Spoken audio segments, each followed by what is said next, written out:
पावसाळा सुरू झाल्यानंतर घराबाहेर असलेल्या भिंतींवरील दिव्यांच्या खाली लहान मोठ्या कीटकांची नक्षी दिसते. सुरुवातीस ती आपल्याला फुलपाखरं वाटतात, मात्र ते असतात पतंग, म्हणजेच मॉथ. 4 ते 5 महिन्यांपुरताच येणाऱ्या या आगंतुक पाहुण्यांच्या जीवनचक्रात अनेक रहस्य दडले. खरं तर फुलपाखरांचे भाऊबंद असूनही त्यांच्यावर पुरेसा अभ्यास झालेला नाही. निसर्गचक्रात पतंगांना महत्त्वाचं स्थान आहे. यातील बहुतांश प्रजाती या निशाचर असल्याने त्यांची व्याप्ती अजूनही आपल्या लक्षात आलेली नाही. मॉथ खरं म्हणजे फुलपाखरूचा मोठा भाऊ, हा सिम्पल व्हर्जन आहे. मोठा भाऊ ह्यासाठी कारण एव्होल्यूशन त्याला म्हणतात, म्हणजे पृथ्वीवरती कोणता जीव पहिला आला तर त्याच्यात मोठा भाऊ पहिला आला, मॉथ्स आले, आणि मॉथ्समधूनच बटरफ्लायज पुढे आले होते. ते एक झालं, म्हणजे कझिन ब्रदर सांगू शकतात. आणि दुसरं असं आहे की जास्त करून मॉथ्स रात्रीला उडतात आणि फुलपाखरं दिवसाला उडतात. पण रात्रीलाही उडणारी फुलपाखरं आहेत, जसे इथे तुम्हाला दिसले असतील, पडद्यावर आलेत काही फुलपाखरं, आणि दिवसाला उडणारे सुद्धा पतंग आहेत. तर म्हणून हे स्टँडर्ड डिव्हिजन नाही आहे, एक्सेप्शन आहे त्याला. तर फरक फक्त एवढा आहे की त्यांचे जे अँटेना आहेत, तर फुलपाखरांचे अँटेने जे असतात ते असे क्लब्ड एंड, म्हणजे टोकेला जर असं थिक असतं, आणि पतंगाचं खूप प्रकारचे असतात. म्हणजे माझं म्हणणं असं आहे की मॉथ्स जास्त फॅशनेबल आहेत, म्हणजे त्यांच्या वॉर्डरोबमध्ये खूप प्रकारचे अँटेने आहेत. पतंगांचा समावेश संधिपाद संघाच्या कीटक वर्गातील खवलेपंखी गणात होतो. त्यांच्या शरीराचे डोके, वक्ष आणि उदर असे 3 भाग पडतात. डोक्यावर 2 शृंगिका म्हणजेच अँटिना असतात, आणि या अँटिनांमध्ये प्रजातींनुसार विविधता आढळते. बसताना बहुतांश पतंग आपले पंख बाजूला पसरून ते उघडे करून बसत असले तरी त्यांच्या बसण्याच्या पद्धतींमध्येही विविधता आढळते. पतंगाच्या अळ्या या केसाळ असतात. प्रौढ पतंग हे प्रामुख्याने फुलांचा आणि फळांचा रस यावर अन्न ग्रहण करत असले तरी काही पतंग हे प्राण्यांचे अश्रू आणि त्यांच्या रक्तावरही अन्न ग्रहण करतात. तर काही प्रौढ पतंग आपल्या आयुष्यात अन्न ग्रहणच करत नाहीत. जास्त करून पतंग जे आहेत ते फास्टिंग मॉथ्स, म्हणजे उपाशी राहणारे मॉथ्स आहेत. कारण त्यांच्यामध्ये संपूर्ण डायजेस्टिव्ह सिस्टम जी आहे ती नाहीशी झाली आहे किंवा वेस्टिजल आहे.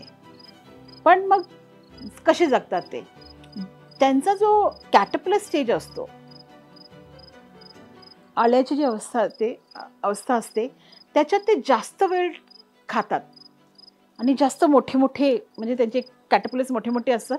ते जे फॅट तेव्हा जे स्टोअर करतात त्यांच्या बॉडीमध्ये, तोच फॅट ते ॲडल्ट लाईफला वापरतात, आणि ह्याच्यासाठीच त्यांचं लाईफस्पॅन मग कमी होतं. ते नॉन फीडिंग मॉथ्स कमीत ते कमी किंवा जास्त ते जास्त 2 वीक्स मॅक्झिमम जगू शकतात. आपल्या सोंडेने फळांमधला रस शोषून पिणाऱ्या पतंगांना फ्रूट पिअर्सिंग मॉथ म्हटलं जातं. यामध्ये विविध प्रकारच्या प्रजाती आपल्याला पाहायला मिळतात. या प्रजाती आपल्याला त्यांच्या अंतर्गत पंखांवरील विविध रचनांमुळे ओळखता येतात.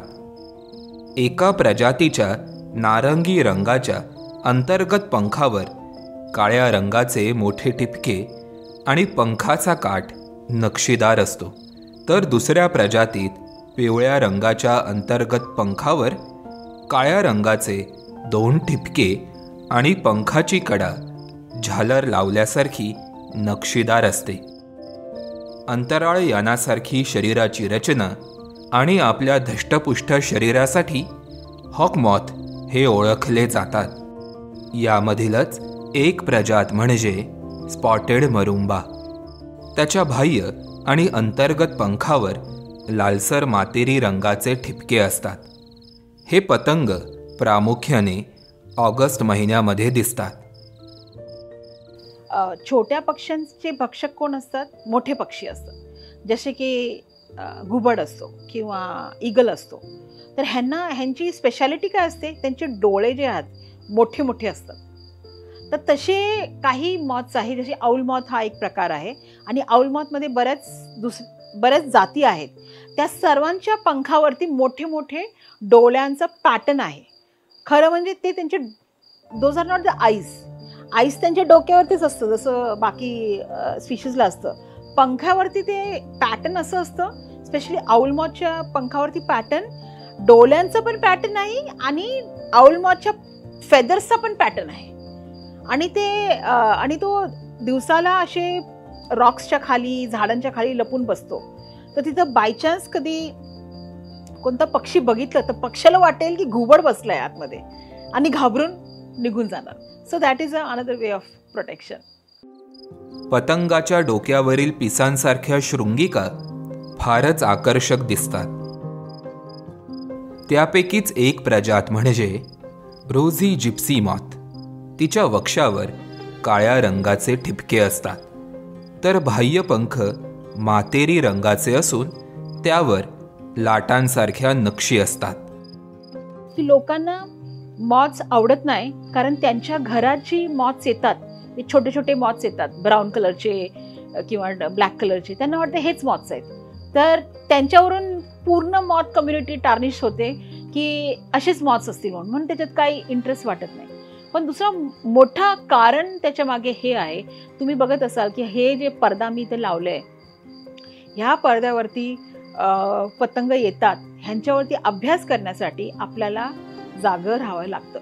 आता ही गोष्ट कुणाला आवडत नाही की जागं राहून रिसर्च करणं. तर ह्यासाठीच बरेच काही ग्रुप्स आहेत, जे नॉक्टर्नल ग्रुप्स आहेत वाईल्ड लाईफमध्ये. तुम्ही बघाल ना, त्याच्यावरती रिसर्च उशिराने झालंय किंवा कमी झालंय. अत्यंत रंजक वर्तन आणि सुंदर दिसणारा हा कीटक अजूनही दुर्लक्षित राहिलाय. शेतीसाठी हानिकारक ठरलेल्या पतंगांवर विपुल अभ्यास झालाय. मात्र जंगलांमधील पतंगांवर आता अभ्यास होणं गरजेचं आहे.